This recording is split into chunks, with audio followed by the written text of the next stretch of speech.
इसको राजनीतिक अखाड़ा बनाने की बीजेपी और आरएसएस, जिनका नाम नरेंद्र मोदी जी, हमारे प्राइम मिनिस्टर जी और अमित शाह जी, ये लोग पूरी कोशिश कर रहे हैं कि अलीगढ़ मुस्लिम यूनिवर्सिटी, जो कि मिसाल दी जाती है हिंदू मुस्लिम यूनिटी की, उसको खत्म कर ली।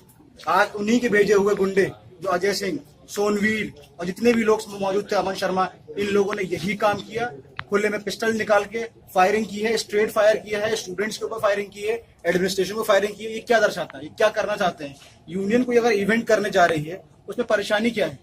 और वो भी इवेंट करने जा रहे हैं जो कि ऑप्रेस्ड मार्जिनलाइज सेक्शन को दबाया जा रहा है उत्तर प्रदेश के अंदर या बाहर। हम उनकी एक मीटिंग कर रहे हैं, उनको उनकी एम्पावर करने की कोशिश कर रहे हैं। तो इसमें परेशानी क्या है? उन लोगों को परेशानी सिर्फ ये है जो आरएसएस और बीजेपी के गुंडे थे, अजय सिंह, मैं नाम लूंगा खुल के, अजय सिंह, सोनवीर, अमन शर्मा, जितने भी लोग थे, ये लोग सिर्फ और सिर्फ एक चीज चाहते हैं कि हिंदू मुस्लिम यूनिटी को ब्रेक किया जाए। सिर्फ और सिर्फ ये दंगे फसाद कराना चाहते हैं। इन पे एनएसए का मुकदमा चलना चाहिए क्योंकि कहीं ना कहीं ये नेशनल सिक्योरिटी का मामला है। जिस तरह से कम्युनल हार्मनी को ब्रेक डाउन करना चाहते हैं। मीडिया के लिए क्या कहेंगे जिस तरीके से मीडिया के साथ? दरअसल मीडिया, पहली चीज कहूंगा कि मीडिया ने परमिशन नहीं। सुबह मेरे पास भी फोन आया था, मैंने उनसे साफ मना कर दिया। उसके बाद भी हमने उनको एंटरटेन किया यूनियन हॉल पे। उसके बाद अजय सिंह के लोगों ने उनको बुलाया था, वहां साफ कह के कि हम लोग आपको मटेरियल देंगे।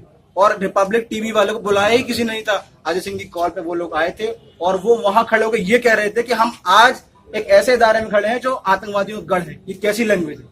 ये हमारी यूनिवर्सिटी में इस तरह की लैंग्वेज कोड करी जा रही है। और स्टूडेंट ने रोकने की कोशिश करी तो वहां कोई फीमेल मोहतरमा थी जिन्होंने ये कहा कि मैं हैरेसमेंट का केस करवा दूंगी। ये क्या बताना चाहती है ये? और वहां पर जो मिसबिहेव किया है वो भी अजय सिंह के ही लोगों ने किया है। ये पूरा प्रोपेगेंडा है। ये बात समझ लीजिए, पूरे प्रोपेगेंडा के थ्रू ये चीज करी जा रही है कि अलीगढ़ में इस तरह का हिंदू मुस्लिम भिड़वा दो, यहाँ कम्युनल वायलेंस क्रिएट करा दो ताकि ये पोलराइज कर सके वोट बैंक को। और अलीगढ़ मुस्लिम यूनिवर्सिटी इस चीज को कतई नहीं होने देगी इंशाल्लाह। इस सरकार के पास कुछ नहीं है इलेक्शन में वोट मांगने के लिए, तो लिहाजा ये सरकार पोलराइज करना चाहती है। इस इवेंट को, इस इंसिडेंस को हिंदू मुस्लिम कम्युनल रंग देना चाहती है, जो कि हम कभी नहीं देने देंगे। हमारे यहाँ हमेशा से गंगा जमुनी तहजीब के अलीगढ़ मुस्लिम यूनिवर्सिटी अलंबरदार रहा है और हमेशा से हम लोगों ने इस चीज़ को कहा है कि हिंदू भाई, मुसलमान भाई, जितने भी हमारे साथ रिलीजन के लोग पढ़ते हैं, सब एक होकर पढ़ते हैं, खाना एक होकर खाते हैं, एक रूम शेयर करते हैं। तो कम्युनल हार्मनी को हम ब्रेक कभी नहीं होने देंगे। और जो मोदी और अमित शाह और आरएसएस की जो विचारधारा है, इसको हम कंडेम करेंगे। यूनिवर्सिटीज से क्या, पूरे हिंदुस्तान को इससे निकाल के फेंकना है। ये मौका है। इन्होंने पहले किसानों पर अटैक किया, किसानों ने आंदोलन निकाला। आज छात्र सड़कों पे हैं, स्टूडेंट सड़कों पे हैं। और किस लिए हैं? क्योंकि उनको उनकी हक नहीं दिया जा रहा है। और जब हक तो दे नहीं रहे हैं, जो हक है वो छीन रहे हैं। आज हमारे ऊपर सेडिशन चार्जेस, वो बिल्कुल फेक स्टोरी है। Without taking the permission campus premises में किसी की एंट्री नहीं है। उनको पहले पीआर ऑफिस से परमिशन लेनी पड़ती है। वो एडमिनिस्ट्रेशन का मामला था, वो ऑफिसर इंचार्ज थे, उनके साथ पहले उन्होंने बदतमीजी की। अब देखिए वीडियो सोशल मीडिया पर ट्रेंड कर रहा है और बिला वजह एलिगेशन लगा के पूरी स्टोरी को उल्टा दिखा रहा है मीडिया। तो मेरी आप लोग से दरख्वास्त है कि जो ग्राउंड रियलिटी है उसको दिखाएं।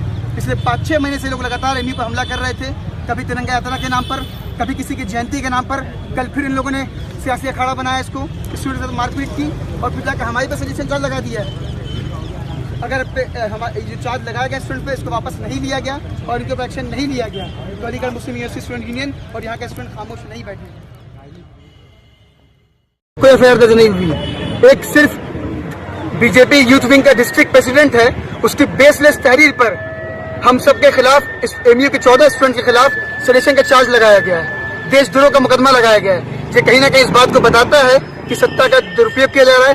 प्रेशर में, दबाव में तमाम बीजेपी के विधायक थाने पर बैठ करके एक तरफा कार्रवाई कर रहे हैं। आपने एएमयू इंतजामिया को लिख के दी अपनी तभी शिकायत, अपनी एप्लीकेशन को दी? नहीं, बिल्कुल हमने तहरीर वहाँ पे रिसीव कराई है भाई। एसपीसीटी को हमने रिसीव कराया, सीओ एसपीसीटी एसओ सब सारे मौजूद थे वहाँ पे। क्या करेंगे? उन लोगों ने तहरीर को रिसीव किया, कहा 1 घंटे में कर रहे हैं, 2 घंटे में कर रहे हैं, अभी तक एफआईआर दर्ज नहीं की। ये इस बात को बता रहा है कि लोग एक तरफा कार्रवाई कर रहे हैं और बीजेपी जो मौजूदा हुकूमत और आरएसएस के लोग ये पूरी तरह से बौखलाए हुए हैं, बौखलाहट के शिकार हैं, इसलिए लगातार इस तरह की हरकतें कर रहे हैं। और अब देखिए, कल जब ये पूरा मसला हुआ, यहाँ पर हजारों की तादाद में स्टूडेंट इकट्ठा थे, हमने लॉ एंड ऑर्डर को मेंटेन किया, पीस मेंटेन की, हमने अमान कायम किया। उसका रिजल्ट हमें ये मिला कि हमारे ऊपर सेडिशन चार्ज लगा दिया गया।